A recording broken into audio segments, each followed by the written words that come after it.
کہ حضرت خبیب بن عدی رضی اللہ تعالیٰ عنہ کا واقعہ آتا ہے کہ جب انہیں آقا نبی علیہ الصلوۃ والسلام نے غزوہ احد کے بعد کچھ لوگوں کے مطالبے پر کہ ہمارے پاس کچھ ایسے معلم ہونے چاہیے، ایسے پڑھانے والے سکھانے والے ہونے چاہیے کہ جو ہمیں قرآن و حدیث کی دین کی تعلیم دیں، تو آقا نبی علیہ الصلوۃ والسلام نے حضرت خبیب بن عدی کے ساتھ دیگر صحابہ کرام کو روانہ کیا، تو ان صحابہ کرام پر راستے میں حملہ ہو جاتا ہے اور حضرت خبیب بن عدی کو گرفتار کر کے قیدی بنا کے کفار اپنے پاس لے جاتے ہیں اور انہیں سولی چڑھانے لگتے ہیں۔ تو کفار و مشرکین حضرت خبیب بن عدی سے مطالبہ کرتے ہیں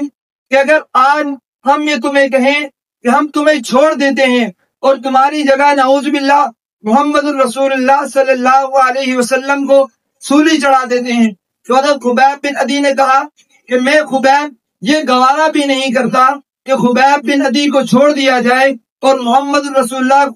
اللہ کو ایک سوئی تک چبھے۔